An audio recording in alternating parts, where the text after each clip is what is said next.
YouTube, what's good? It's your boy Mediocre Tutorials and Reviews, back again with another quick tutorial for you.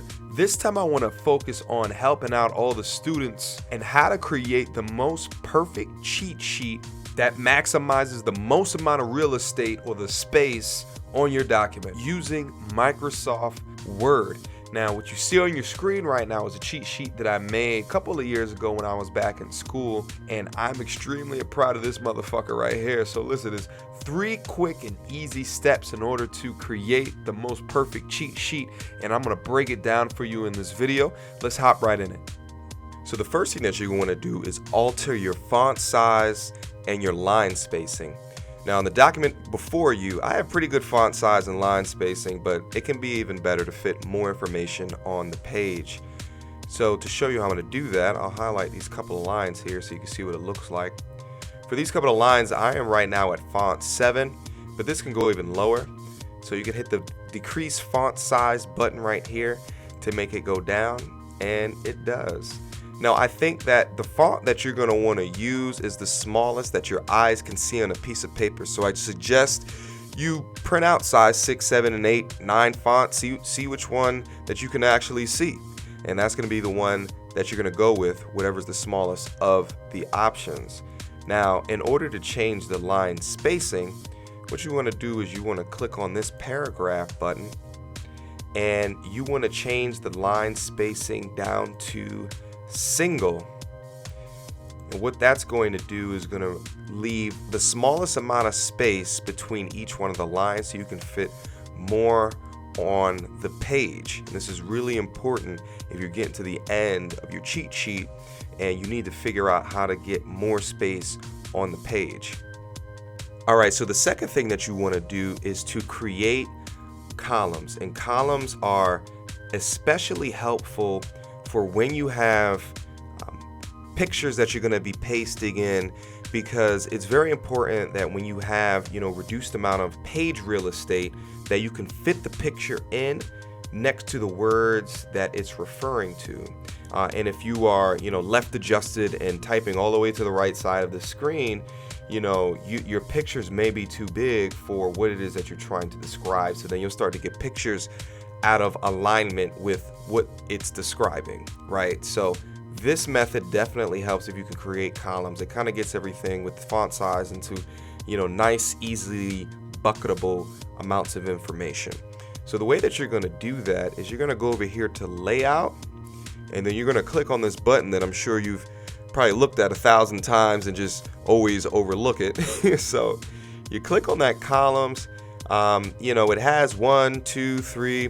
And you can click on more columns, and you can even go up in the number of columns.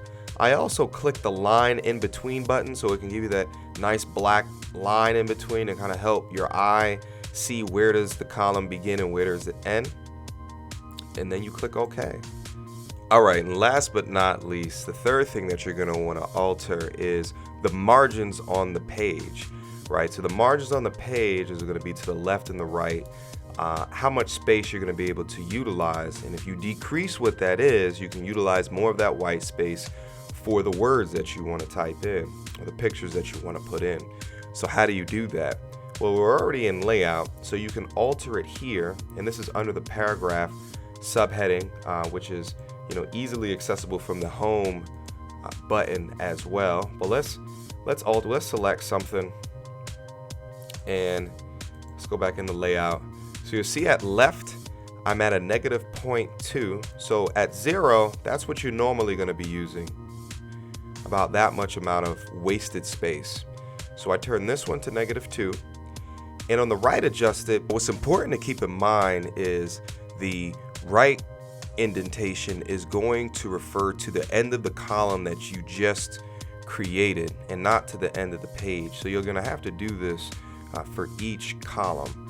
So that's really important. So I would say these numbers may change depending upon the font size. So you may just have to play with these until it makes sense for the page that you're using.